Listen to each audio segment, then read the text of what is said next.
Hey everybody, today we're going to be talking about expiratory muscle strength training, also known as EMST, and swallowing.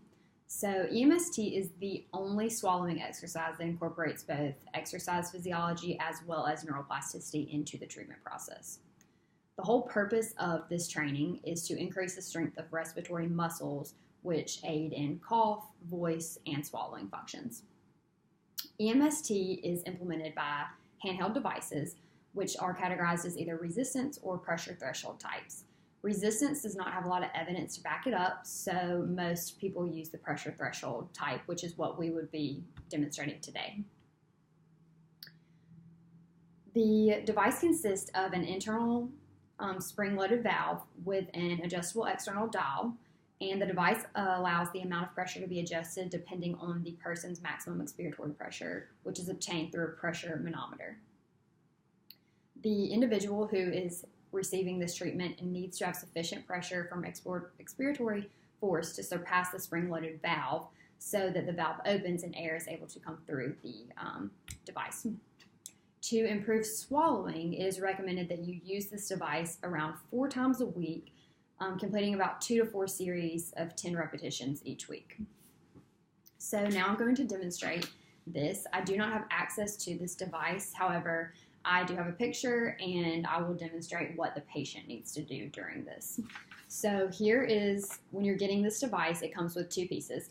It comes with the actual EMST 150 and it comes with nose clips. And this, like I said, is the EMST 150. It is the only device that helps with swallowing. So there are numerous devices for expiratory muscle strength training, but the only one that aids in swallowing function would be this one.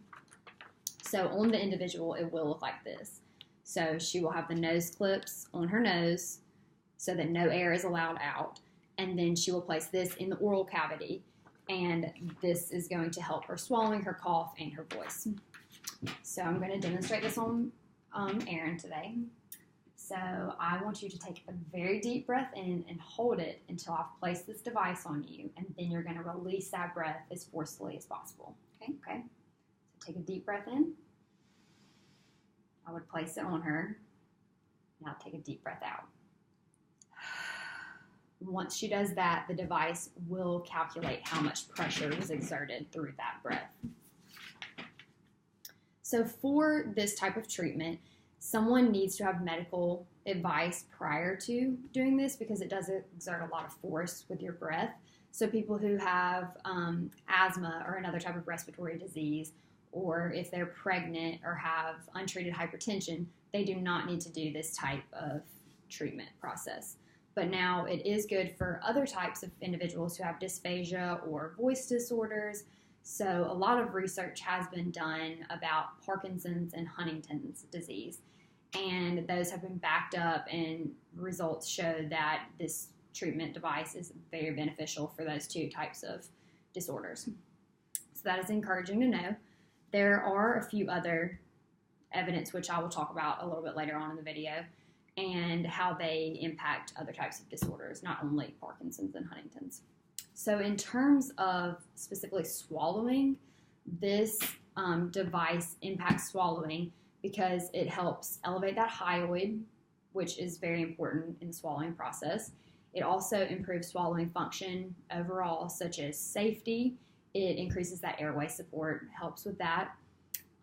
It also increases the patient's quality of life, obviously, because they are sometimes able to swallow properly after they have had this training. It also reduces compression. It reduces peak flow rise, and it increases the cough volume acceleration, which is very important when someone is aspirating, because if they have this increased cough, they can sometimes cough up the material that is going down their airway prior to aspiration, which could lead to not having aspiration pneumonia. So in terms of research, like I said earlier, there is plenty of research out there about EMST, but I found 2 articles that really stood out to me.